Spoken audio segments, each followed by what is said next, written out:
Alpha Mizo Production YouTube channel tu le ngai thatu te chibai vekule November ni kwa sang ni le som ni pali ani ya tangin Manipur lambo ruak atang chho hle maya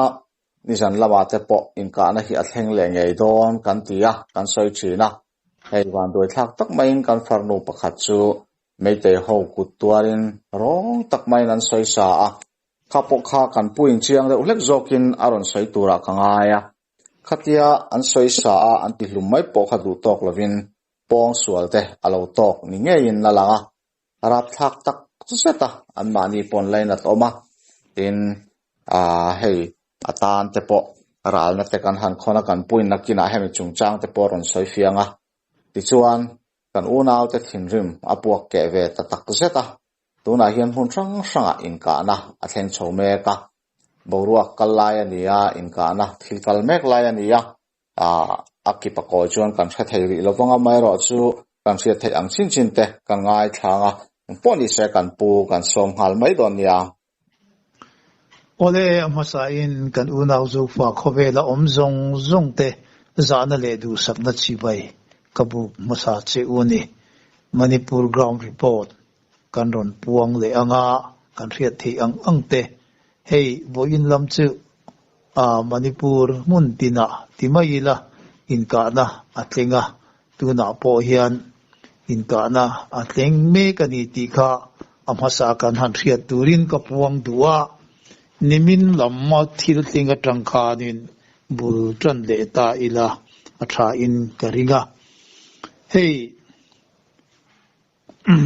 kuki women organizations of human right tuna kangpok pilama sadar hilama kuki zonu ho zong chuan nimin pialama kan unaw nu kan farnu zo sang kimi non rong taka meite hovin meite ram noi mi aram mai tengol hovin an tha na chungchanga cover riat turin andu lo ziale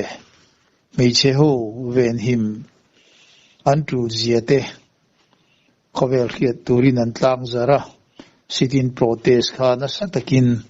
an lo ti ani ti kha amasa in kan han puang duwa ti chuan tukin lama khan lamka jinhang bazar kan ti maya chuta chuan zana duty kailal siam kum somnga son of late gen kho hau tual nuam jinhang bazar zan duty chu athisa a ania EOC ko hanin tual nuama vo in khan an William ta ani ti chuan hey pu ngursang lur sanate MLA 55 tipai muk constituency a kan MLA chuan pi zosang kimi mar zairon ziribam nisari tlasom pakhat sang hi som hi palizana meite ram noi mi arambai tengol hobina amal puya silaya an ka sak nuwa an soisak krep podu toklova an la halle khami chungchanga khan nasatakin adem na thu aron puang bok ani chumi ba ka chuan hei sap tung chan chinbu tuna India rama po Times of India tivel leading news kan ti te zong po hemi kan unaw nu zosang kimi rong takatha ani na chungchanga anron ziak thoma tlang mi meiche pakhat sual loi ani nu in anung chungin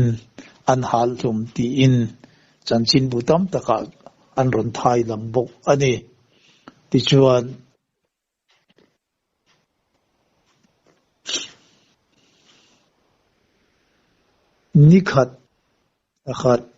nikhat tariat sang hi som hi padia Manipur sarkar ne na ziri bamlama mar hovin inrem na thu an lo sign chungchanga tuna chuan thlathum ani nu'a ara an singveta sugunu lama athon thu nen khan ang khat si ani eng po ni se unaw te kan ni na zara hei hi tu ma indim le insoi chetur kan omlo ani indima insoi chiat ai chuan nasale zuala unaw ten tran lak na in imang tlang angu ti in kuki unaw te WhatsApp group gamgim nei thu suwa chuan an ron ziak bok ani ti chuan tukin lamatang to khan saiton kumbilam ania hi kangwaya tanga sabak lowani helai muna hian arambai tengol ho lokalin silai na satakin an ron kapa hemi an silai ka na a hian meiteinu an leileta bu zailai pakhat an kap fuwa aning kha sapam sobia kumsom ni le pasari Dayananda anupui saiton kho ani tuna hian hemi an mani ina arambai tengol hovina an ka thum an meitei chanchina po an ron zia kha tuna hian keimani kuki zo te chumin ron pu le hlau maya voin lama khan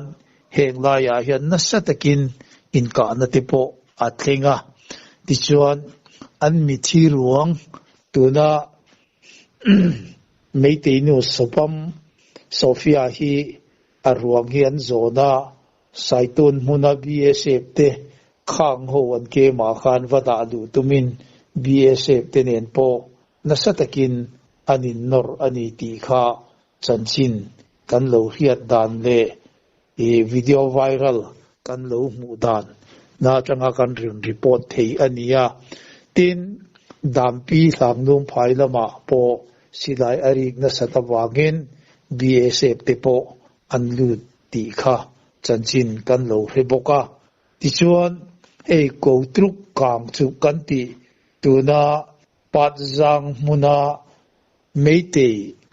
KCP PWG kan ti tena tun nithum ma atanga anlo in kem na muna khan voin lama security force te chuan operation anlo ti a khak ti kha a video viral ti kan mua eng chen nge an tlen ti hi tuna ri chuan engma kan la he thei lowani tin imphal porompat soibal leikai antia chuta diabetes doctor aming chu moirang thim dhananvira chu tu te mo in ral thuam kingin anron kap sum ti kha meitei chanchin atangin kan ron hre thei boka tin meitei nu ho tuna zong an trap veta BSF in min he veng him zo lo ti in imphal munate voina arambai tengol hovina an ka thum kha BSF te pule hlavin nangni min veng him tu tura sarkari na da te hian min veng him zo lo ti in an trap ani ti te kha kan lo he thei boka ichuan hei zanina hian nimin masa nisari kasom pakhat sang ni som ni pali zairon ti vela buaina muna khan tlailam dar sari le achan ve dar riat in karbor vela khan kan pasal tha le kan volunteer te chuan mongbung lama meite ho omna mun kha lai puin voice som an kapa meite ho chu treat po antilo antia amaro chu tu na hian inral ring sa in an oma anin kap ringani ti kha chanchin kan han khe thei boka tin tun maya khanin tuna zaingang pukpi litan kan ti bungpi area saibol khan ti lama khan khalamatang khan chanchin kan han ria tuna hian nasatakin anin kap ani tuna hian enge an anzel don kan khelawa meite arambai tengol ho hian tuna an mani kuta meite nu sapam sobia an mani kutlum ngeya athia wang hianin hei hi phubalak nan ti in keimani lam anron kap tran ni in ahiata engpo ni se tuna hi chuanin hei kan omna mun tina ke ni ho po inral ring sa om kan ni awangin meite ho nen kanin be nasal he to do na ni ti hi a hiat thei reng bokani ole chuti lai chuan chanchin pakhat kan han soidu chu MNF General Headquarter atangin General Secretary pu lalin moya zongte chuan thu chua ron siamin meite hovin zairon khuwa pi zo sang kimi a an tha na chung changa an dem takzet thu an ron soya in rem dial diala an omdu lo hi e an du lo takzet baka zo fat ho to phot chu namtana in san turin an ngen ti thu te po chanchin kan lo mu bok ani alom om le ani ole hei amuna engtin nge thila tlen zelang ti kha kan hrelowa tuna hian chanchin kan ngai chang ve ring ani ti kha kan han soidu boka tin hei pi zo sang kimi mar ama thi na chung changa khan apasal ngur thang sang ale afate an lainat om awangin kan thei top chuain cheng sanga in voi ina khan aral na sum kan han thona an mu to nge ani ti po kan ria a ti chuan hei ve burte chanela ron khonin mitam tak mi thanem ngai le pi zo sam kimitana ral na sum ron tho tu mi enge mozat in omawangin alom om tak zit zeta tuna hian cheng sanga aron tling khom le towa hemi cheng sanga ron tling khom po hi naktuk lama pek dan tur kan lo ngai to zel do na ni hei imphal taka ronral tu zong te in zawaya chunga lom thu kan ron soya chumi rual chuan hei kan soi to angin saibul lama te tin ziribam lama te tuna hian in ka na omeka tin tuna kumbi saitul kan ti dam pi long tuna siden chang pi kot kan ti te tin David Shia kate khuwa khachu lua ani to lawa apia kan unau zofa te khuwa tuiring phai sen antia chunglam khang zonga khan tu na hianin hai elatin an oma meite tenen in kap turin tu na hianin anin puacha ring ani a chuwang chuan zanina kan channel lo ngai tatu kan unau zofa khowela om zong ten in trong trai na kan volunteer te ta na min lo trong trai pui turin karon ngen le mol che u ani ole ni beng war thak rualin alung che thak khop mai he kan soi pho to thina hil sot to lo ma ni se kan thil soi hi apoi mo ve thin he in ka sia ke ma ni kan in ngai hlut na le kan in da san na lam ni lovin kan pu point tun hi mấy tệ hậu cái mà ni là mình cần bị là thun trà anh ấy golden chance anh ấy tụi nó cần chơi lâu anh ấy chuan anh em morong thèn lệ đó là mấy tệ hin rong chơi lệ swim đó là thì bộ học với tấm tất cả sợi đó mà rồi chú cần chơi lâu tuần tập ra thì chuan mấy tệ cút tuarin cần u nào nu và tập thum lai này chuan là pasal đen tiếng khan rap thắc takin anh na achan pa tiếng các sợi đó anh khan MNF lam khan dem na thuan ron ta la an du lo thuan ron ta la na khan kan far no kha soi po thil no mani lawa ama ero chu thil khleng ani awangin han soi lo ngot khadik bik lo na chin te po min alanga an far no khan pong sual te po alo tok le ni in alanga apoi tak zeta apasal fanau te tan phei chuan anat dan tur kha hetia han ngai tu mai hi chuan kan soi fia phak lawang chu tiang khop chuan ana don ti kha chianga mai ro chu hei thi na hian zofa te po min ti pum kha zual sot don ni in na langa tin ke ma ni lampo kan har pha don ti achiang renga kan pui na soi ang khan tuna hian mun sang sanga boruak a in mun meka in kana te po thleng na sa a kan unau te an thinarim tak zeta mi pa po ni lo mei chia le ngal khati tak maya poi soi po ni si lo an han soi sa an han chele du kha mei te lamin an tura an senga nia kan pui na soi ang khan kha vo in ni lama te khan a zep de nge ni zep po tulin ka helawa kan unau te han nok let na khan mei te lam pang po mei chia te po thi anom ni khan alanga aso kho kana tal khop maya mei te lam pang chu tuna po hinan lau le view to inarin oma ma sengin tun hi tok lo se abul kan tan chok ni angai langin atop thleng rak tura hian ke kan pen to ahunin ka hria a khalaya khanin enge ni ithlir ve dan hriat ka chaka tuna hian hei kan tina sa tok to lom tia kan ngoi san le ri hit thil ti chi ni ini hriam nge ni tuna kan chet le dan tura ta na tha a i hriat laya kha min han hril la ka van du em ye tuna kan chet le dan tura keima mimalina kalau thlir dan le kalau ngai tu adana chuan hei zanina chuan an han chi phot chu ania kan unau ziribam lama thi na tur tu te song lama mi te po in vo in lama thu an ron zia na a khan hemi meite ho ne kathum ma august ni khat sang ni somni paria somni pali khan meite sarkar ne inrem na lo siam ma se hei kathum a hanral chawa ara kan singta engpo ni se heng kan unau rem na lo siam tu te po hi ke ni po in vadim thei mai kan ni chuang lawa sugnu lama meite ho nen rem na kan lo siam awangin nun na lu tak mi enge mo za tin kan chana kan in le lo te po min chu sak eka hal thei an hala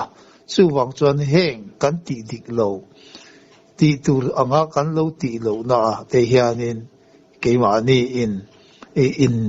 zirnan mangila tuna chuan manipura keima ni kurki zo om ho zong te po in pum khat na le tran rual nan mangila hemi kan lo ti dik lo te hi tuna zong kan in pum khat na le chak zo ka kan malak na ni se adu om khop mai ti khan puitling takin hemi chungcha nga po khan an ron zia ka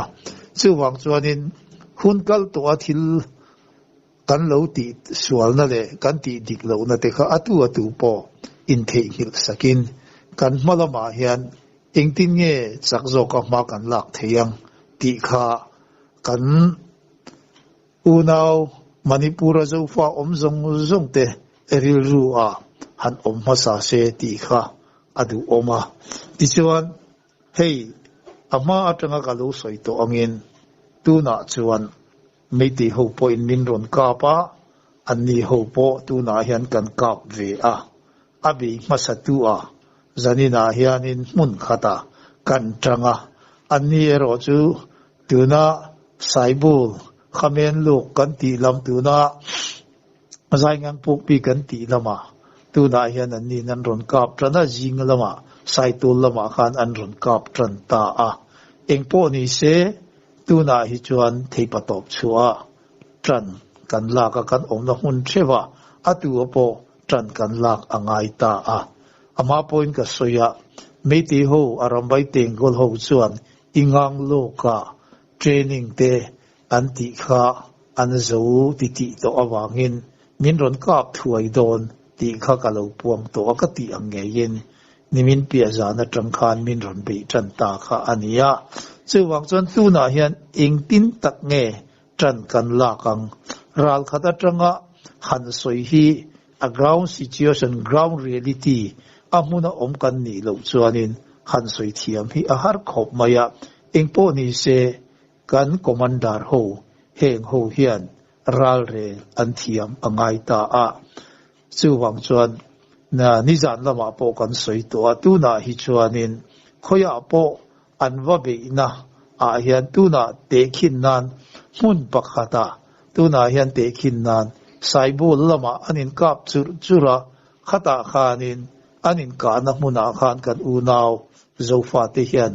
khami hmuna ringot khan an zawaya kap lawin arukin mundanga meite ho enge tuna arambai tengol le duty an claim na hmun lama khan vakalin khata khan ain hal thei hal se ami hing ka tum thei ka wakap tum se suti anga meite ho hi nasataka anti buai atuta ani tuna hi chuanin ababi masatu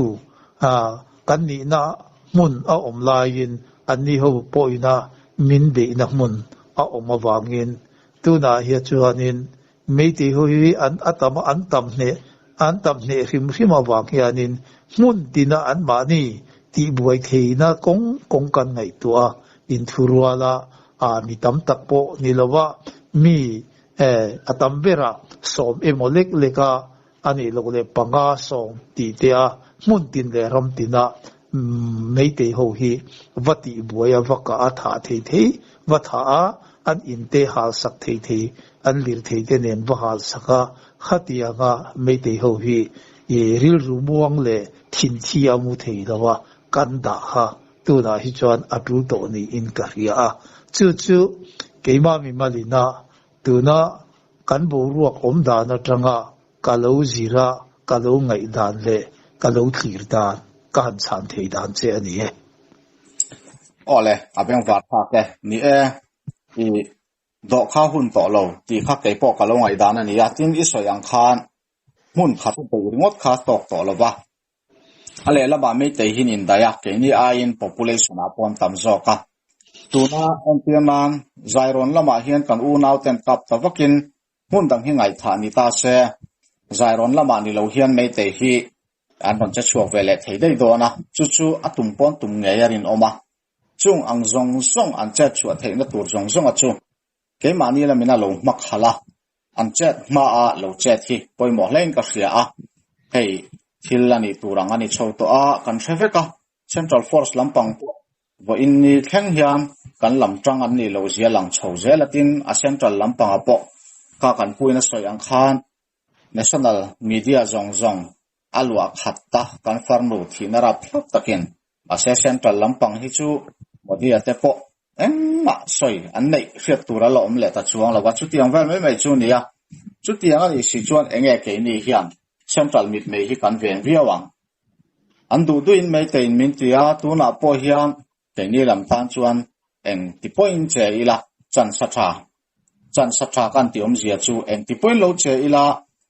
mai te ho min ti masak nia hetianga kan chang le ve ni lo chuan eng khoilai ange min ron ka le to eng angin ge che tan ron lak don kan thai nem chu wangin min ron ka hlum zo vek ma a ka ve hi kan ti turani mai kan ti chuan a tok der chulaya chu kan hria ta poi mo in ka hria thil thlen dan a poi tur anga poi zo vek to nuwa tho chu ale hi chu a poi thina hei kan soi to ang khan voin nia thil thlen te hi han ngai to tailani zan la ba te kan farmu borala anun na kha eng ti ka ma kan lakir le don to lova afa te chu kum khu in farra an ni to dona an pa in asura eng angin nge an chu kwa hi angong zelang ti po sei thei ani to lo ani a poi je chu poi tak hi ni ringot maya chu wangin khatiang ang khatheng nom to lo se kan du ani chuan tuna hian mei te hi mun ranga kan nora mei te hi chat po ron changam to lo tu khopa kan siam hi poi mo len ka hria khala ya kha kan tui ni vele du ati chuan kan zo bel du achu hei thilkal dana hi mizan lama po khan poi te kan in zo tho na ngin heti hi ni tasia central lampang hian engma soi lawangoi hi an chu hlen le mai du iringem nge nia heti anga ni tak sia chuan engemo o ka hi an ron nei ve mai iringem engerem nakong zo nakonga te hianin matharon lak te hi an nei le mai iringem enge an su khlek tu ni lo ngai le hey tu na hian security force chi rang tuna BSF te CRPF te tin army lampang Assam Rifle te po khatianga duty an nia 24 hours thil thleng zong hi si trap antia asipai thong taka chuanin situation report anti na ania heng thil thleng zong hi security force te hianin report hi an pe thina 24 hours a thil thleng zong te khinnan nizan lam dar khat atanga zanin dar som pani thleng a thil thleng zong ka Ministry of Home Affairs hianin an thon lut vek thina nia khang thil thleng zong kha Ministry of Home Affairs hianin important deuh le thil sensitive deuh te kha tuna kan Home Secretary te heng ho zong bula hian an the lut thina Home Secretary kan kha lo en le anga hei hi chu Home Minister Beng Thleng Theitur thil ani ati te kha khang te kha an put up le thin kha ania khati ang kha ania tu na hian engtin nge thil ron thleng zel don Manipur chanchin tlang pui heng kanin ka na le thi na te heng thleng zong po hi kan ho tu lian te bing zong a thleng nge yang ti kha riat ania amaro chu tuna hian central hian engtin nge na an ron tho don ma an ron lak don ti hi kan soi thei mai lowa engpo ni se central lamina min ron ngai vena min ron beng khon thei na tur chuanin meite ho lampang he alo bera mi som emotal hi ka thluk sak ni se chuta jet jong central point arang lamin oka anron nei nge arin omani ti kha keima mi malina kalau thlir dan kalau ngai dan ve ka han chan thei dan che ni e ole ni e adik khop maya tuna hi chuan central lam hian ria po ni se mei tei lam hi an chan chiat em na soi tura la om lem lova tin ke ni lava kan tor nara thak em mai sia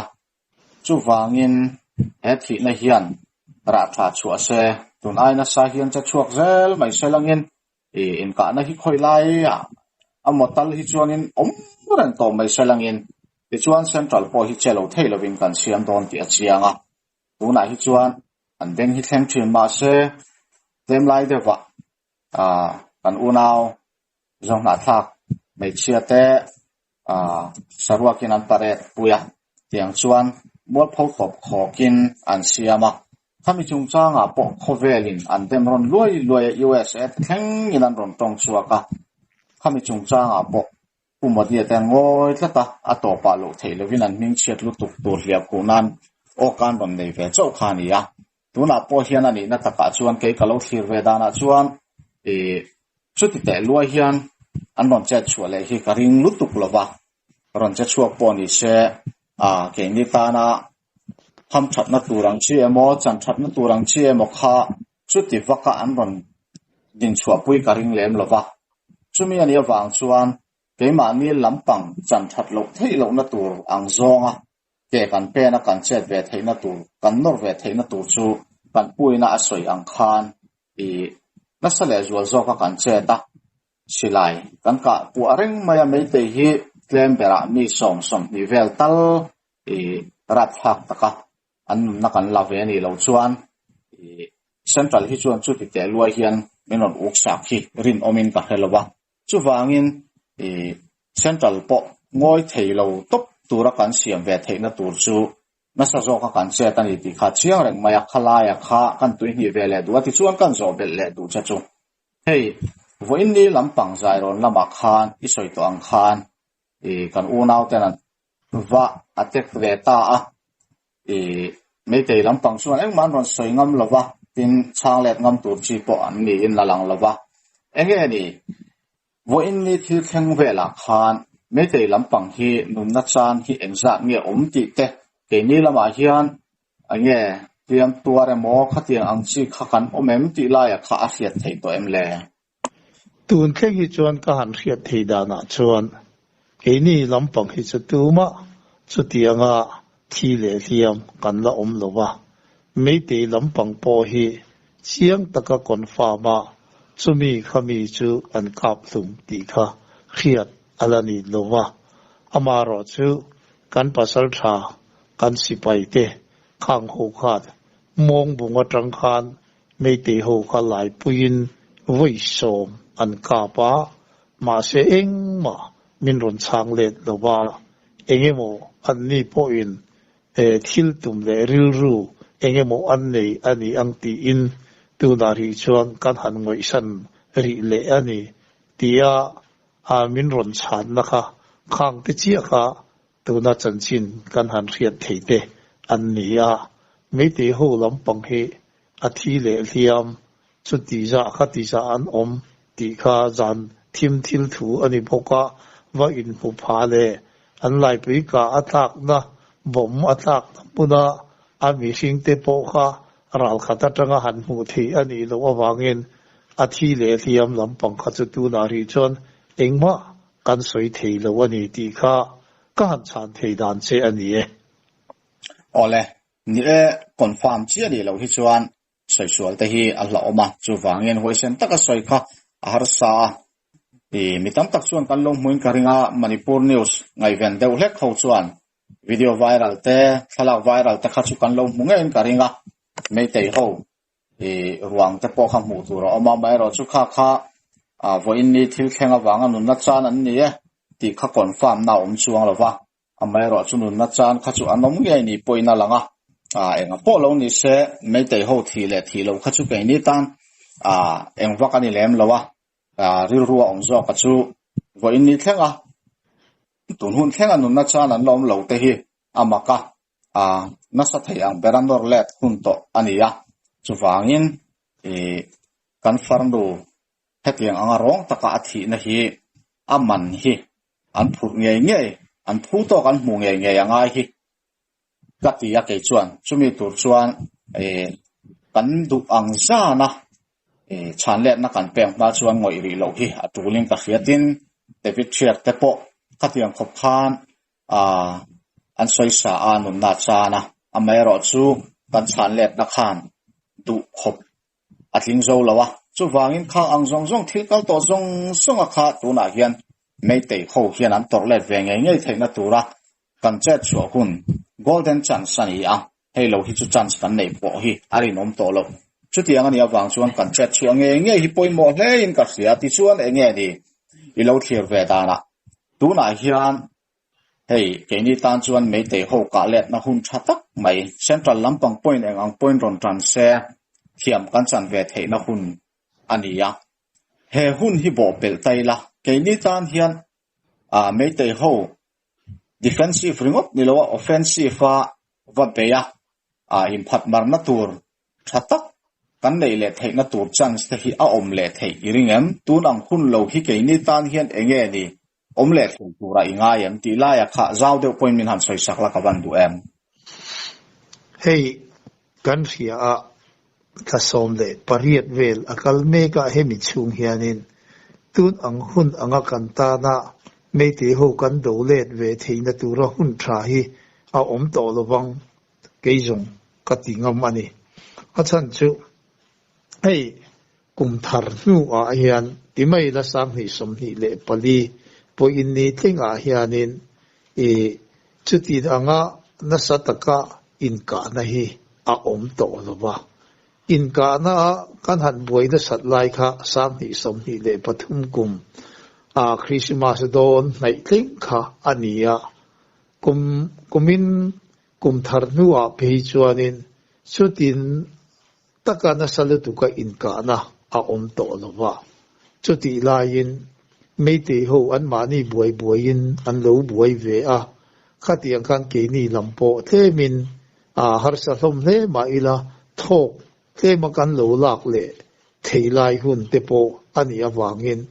tun hun anga kan ta na hun rim chang mei te ho be let le na tura hun tha hi kan mu le mai po arin om to lowani ti kha keima lo mu dan lo thlir dan ania chu wang chon ni china kan soi to ang khanin mei te ho hian nimin pia lama tanga min ron be tran atang khan anni ho po hi tun ma lok po khan silai mu te AK47 mu te an le te kha apwa kha ta po khan silai mu sang sari lai an leya video te an ron ti viral la kan lo mu thei turin min ri grab ta tura an ron ti kha ania khati hun lai khanin arambai tengol ho po training an zo trep to ti kha ania khata training zo thar ho khang ho ne na an phur lai taka min ron be tir kha an tum ni ta ber khan alanga chuti ang thil chu ani awangin min ron be tange ya kan soilo pang nge in tuna hian keini mun tina zofa Manipur district khang om te hian kan then om me te te kan hlai waya be the na hianin kan be ahun to tak sidani tun anga hun tha hi chu kan tong le mai in arin om to lo ti kha ka han chan thei dan che ni se chuti rual ka han soi du chu hey Mizoram zofa te na kan Jerusalem kan ti hemi ramchung zonga meite tun tlenga asam te la om ho te po hi antan tuna hianin engtin nge kan tiang antan harsat na hi kan siam sak ve te po hi tu to in ka hia Mizoram kan unaw te hianin kan thatang cheu kan chutiang cheu kan khati ang cheu ti soilovin Mizoram chunga meiti om ho zong te po hi tuna hi chuanin phim khur takin om ro wa wak chuak tam to lo la atha ange Manipur lama kan unaw te inti dan te hi tuna hianin Mizoram po hianin kukile marte po paite te po tam tak an oma heng ho kutlum hi intuar palage an thin rim na hi aso sang na sa ani ti in voi khat chu thu chuate tu pol po in voi khat han ti se jong mei te ho tan Mizoram zong po a che panga mei te chu nam doi je bani kan ti to ang khanin Mizoram po tuna an om ang khan an om ngam to don lova an nun na hum him turin kan chua po ngai lovin Mizoram atang po khanin anni ho zong po Manipur emo khoilama silchar lama emo an tan chiat vek arin oma anni ho hi kan chanchin kan chanela kan thu soi zong hi ngai tatu anni ba ka an unaw meite Manipur ram noi mi ni se arambai tengol ni se so civil society ni se heng ho zong he na kan thuruk te lo thlen tu anni ani ti kha kan riat atha in karinga chu ka han soibel le hlek ani ale khami soizara khan kan bel du chu hei tuna ZPM man sarkar don akhan kan chief minister pulal du oma khan soya Manipur boina hian a khan pa direct kan han enroll ve vok vak ringwat hi thilti chini lawa arem long na china om state thanania chungkwa po fate in sang chang to chu nu le pa ma ni langin chu tiang khatiang tiar overall sak zut hi thil kal phung ani ngai lawa amai ro chu an ma ni lamina kan pui na te an du ve a min ron ti ani chuan kan tlan chelawang ti kha asoi to tuna hian Manipur lama kan suai tu te po hian kan chief minister mai ni lo hian kan sarkar hi chelo theilowa kan siama kan norve ahun lein ka sia angai lein ka sia kanin puyania nang ni lo hi nu le pa kan nei chuang lawa chu wangin tun huna hian inron ve ngai ni tia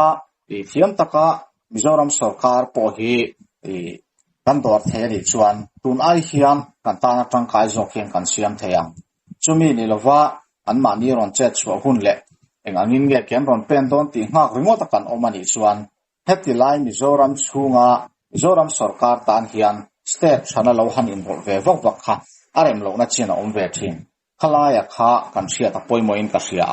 chu wangin tuna hian kan sarkar po hi chelo thailo tura keimani lam hian kan norangai ani ti lai te akha kan vel vele du a ti chuan hei zona ka nga khop maya sei pui lo deuh point min chan zel thei chuan alo mom viewin ka ringa tu na hian hei filkal dan hi heti hi ni ta a mi china po khan in ka na thlen na mun te khain soya ke ni na kan lo hiat thiam ve dan le a manipur chunga mi te po atam zok ina kan lo hiat ve thei dan chu chulai khuwa ti chu ni maya mital na mu ve lo hi atam zok kan ni dona chu wangin tuna in ka na thlen na mun te hi enge ni thil om dana keimani lamtan hian in ka na satak hi thleng ta se tran mun che zok a bek zok a hian kan tang thei mai ang a ti na tur lai ang chi te kha omem tin ne na kan chan mai the na turang chi mun te a omem ti lai vela tuna in ka na thlen na mun le sensitive area ho lai bo ruaka a location vela khachiang de hlekin min han thil le lakawan du em hey tuna saibul tui chin saibul kan ti lampang hi tle min awa in kho thuk dewa Ukhrul district tenen hianin a in ramri a in lai toa chuti ang lampang chu ania amaro chu helampang po hi engemotia men power an tla chama engemotia tanpui an tulani chuan tuna kangpuk pi mot bung kan ti lamatang hianin kong a omveka helama hian in tanpui theina kong a om thowa tin tuna Koutruk kan ti lam kai thi koutruk kan ti nijan lama po kan soya tuna kangchuk pat zang tuna KCP hovin anlu anamon voin lama security force ten operation anti kan ti na lampo kha hemi German road kan ti khanin in zom vekani awangin khang lampo kha reinforcement tan chuti lutuka la anilowa hemi kangpuk pi mot bung lama tangkhan chuti ang chu ania tin tuna saitun kan ti dampi chingphei siden kan ti khang lampang kha kangwai atang hian chuti buta ka wasa chu anilowa lamka achurchan pura tangphei chuanin naite ani ti la kilometer lamka khopui churchan pura tang hian kilometer som vel ani anga konghi pakarot kongtha ateng thei boka tin heta dampi kan ti lampo hi tuna churchan pur lamka atangin saidana kong akal chowa heng lama po hian pakarot ania saidan tlang atanga hankal ta kani chuan kata khachuanin tuiring kan ti hi asa to lowa nai te ani heng lai muna hian kan unaw kuki te khua tuna dampi kan ti te le khodang dang te po a om thoma chung te chu ania enge motia meite ho an tam deu ani point reinforcement heng ho hi watleng al thei turin inral ring sa omania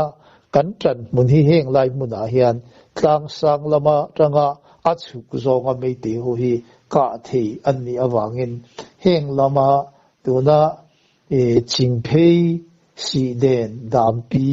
tuiring kan ti lama ron kal hi meite ho hi an re em ve thungani tin chu mai ba ka chuan ni china kan han soita saibol tui chin kan ti lama po khan keimani kuki zote kan tran mun hi tlang sang chunga tanga tran la kan ni awangin meite howina minron kap ani poin chuti taka minron theina tur chu a om lowa tlang chunga tanga ani ho ron chho kal kha a chuk zonga kap tur kan ni awangin enge motia kan tlem du tuka kan silai mu in adai to lo ani chuan thuran ani anga amaro chu heng in kana tur mun kan han soya te hianin kan chan hi atha ani kan chan mun hi tlang chunga chang kan ni awangin atha ani ti kha ka han soi duwa tin atop na berata na ka han chan le du na che pakhat chu tuna pallin anti thin na chu keini ho zotong dấu cú ki trong chuan pallin kan ti na chu mei te ho an trong hianin aning official a in zia dan po palel ti ania he lampang hi te min a hop fur omma a chan chu heng lama hian reinforcement han tlen zung na thei ani lawa amaro chu he lama sugunu kan ti tuna sugunu tai khang lai vela in ka na a ompo in tuna lamka churchan pura tanghen tuining rota kongpui a oma chuta chuan darkar khat vel chunga kan ten thei na mun ani boka chuti ang chu ania kan zofa te kan om na hun zong hi more le ting no pal ero hi zong meite hovin engti kongpo in anbabi arin om lawa achan chu tlang ram hatak ani to a tuna more hi imphal kho puya tang hian kilometer zavel ania ting no pal hi kilometer somsari le pariat somriat ti borvel ania ting no pal le more hi chu meite ho hianin advabi theidon lowani ti kha a hia ta tu na hian more kho pui chunga police commando te omma se wak pon wak chuak ngam lawa anso ei turle anso me i lovel le tur po in more muna civilian ho te kha a lo fa in an ruaya khati ang khanin an eile in te po anin le yani khang ti kha kan san theidan che atlang puya kan san theidan che ani mai o ole abeng war thake a khai khom na chuan van doina top khok te thlenge mo ke mani lama mihring kan in dai lo lutuk ke mo tin ral thuam lam kan nei ngang lo te ni lem lo chuan ho wa be tur hian khoi lai ma kan ta na mun him lo zok le hun lom tur om lawa khoi lai a po kan atek ngam ti khanita selangin a tho me tu chuan in hei enge ni he in beina hian kan zawaya ta na kan lo hriata kan soi tel du chu kan pu pon soi bel tura ne anga in lungrual lo ti thu hi kan soi thina ka kan pu poina ron soi ya chiang takina ron soya til hi aru lang ro ta soi chi lo te hi om ve thina wangin thuku de hle ka han soi te kan nei thina khalaya khan nang ni podin thriat thiam poi moin ka hria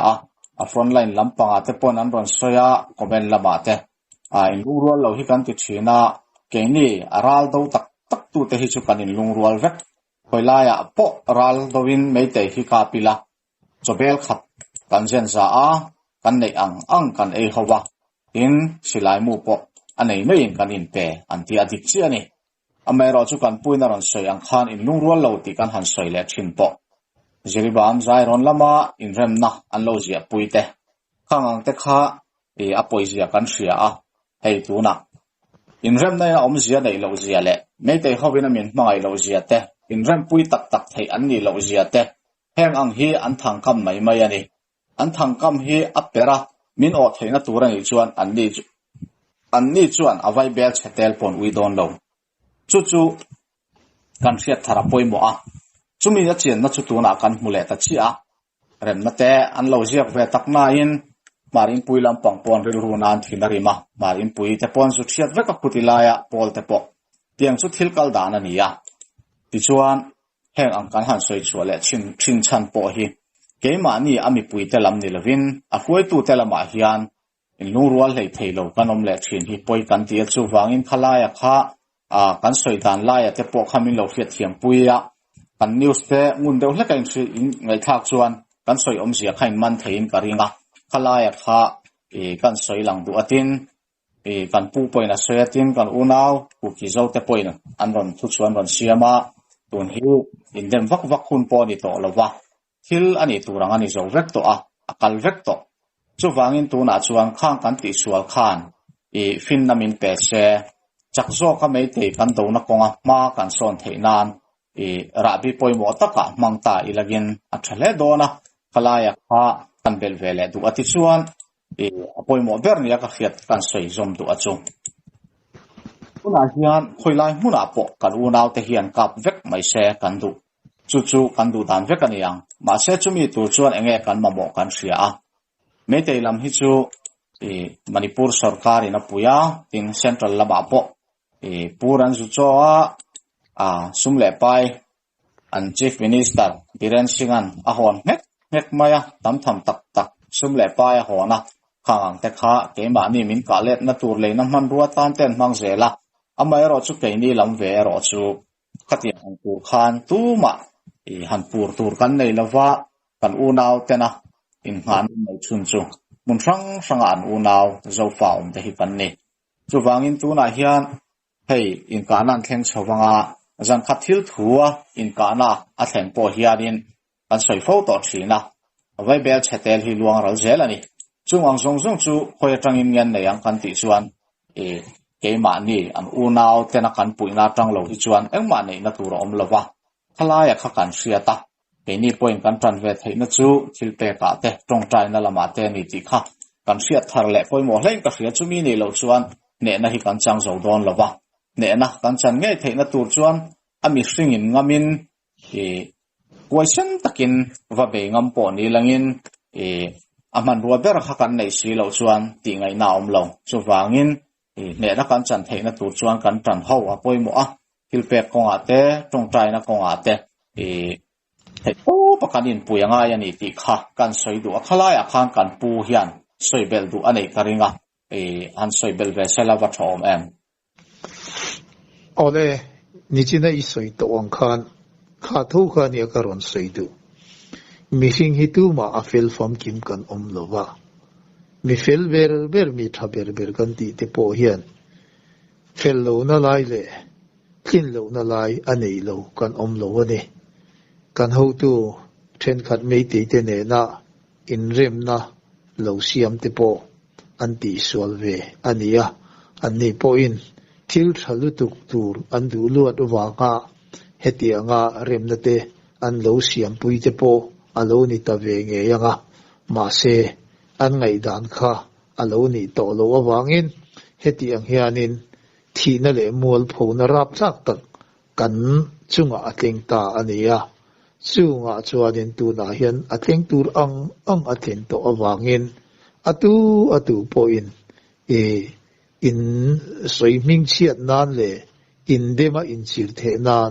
mang to lo ila kan zawa ya tu na hian atu po kan tran rual angai to ani do pakhat nei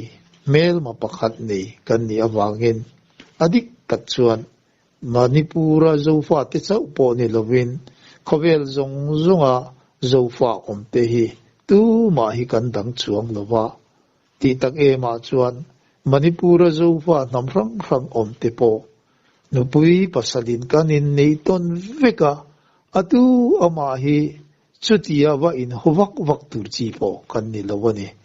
heng kanin ngei lo na le kanin lungrual na po hi thil te nau te vek ania chuwak chuanin Manipura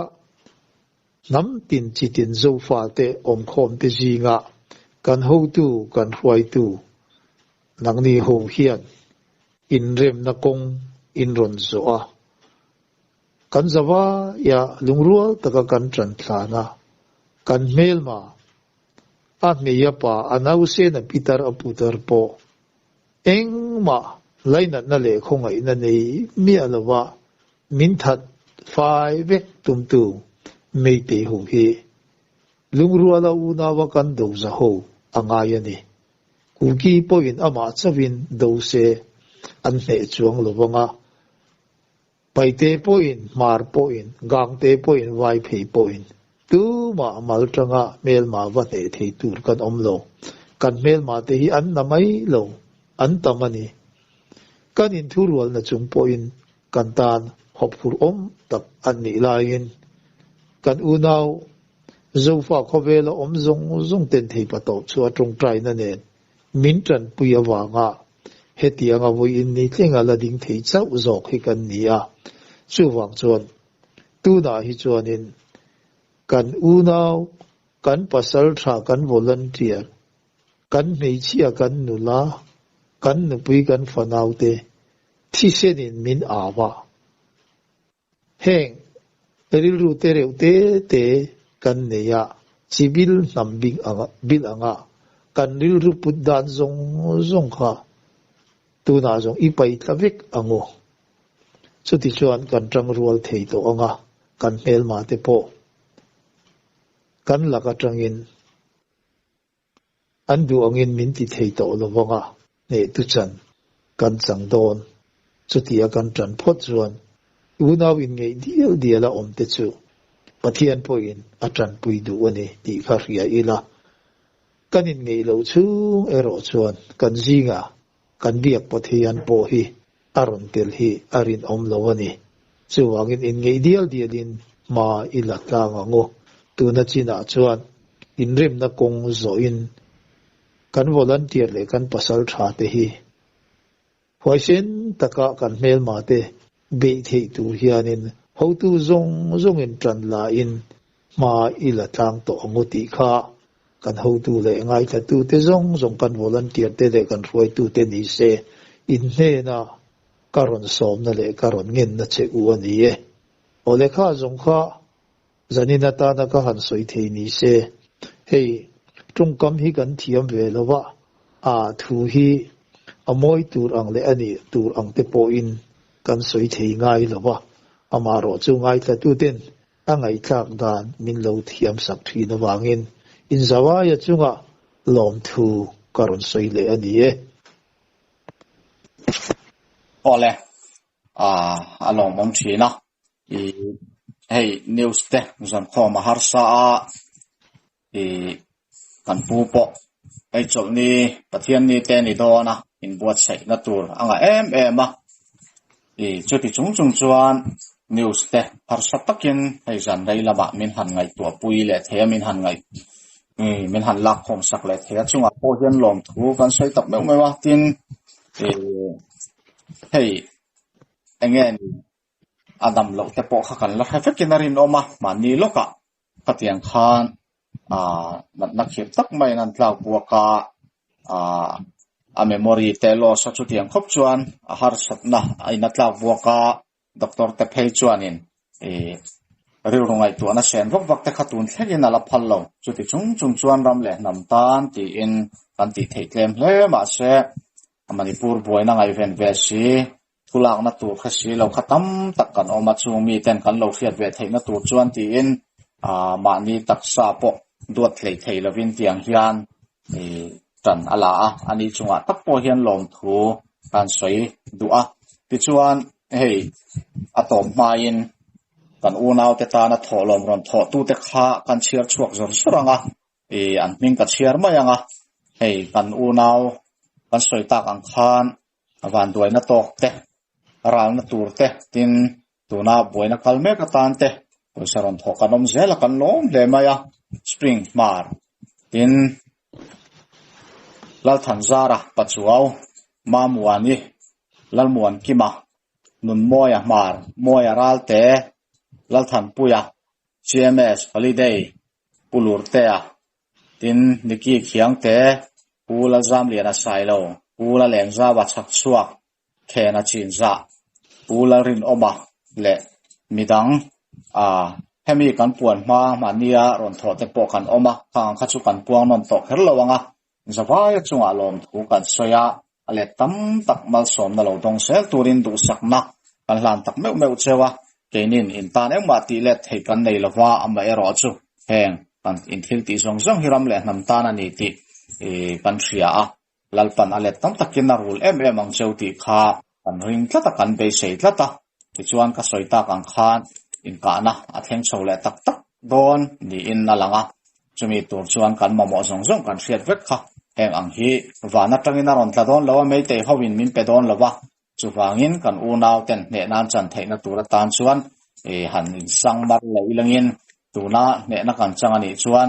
a han pa taka heti anga ve bur khon te po ngai to lo te po hian kanom thei tura kan han ngaya kan be sei boka tun hi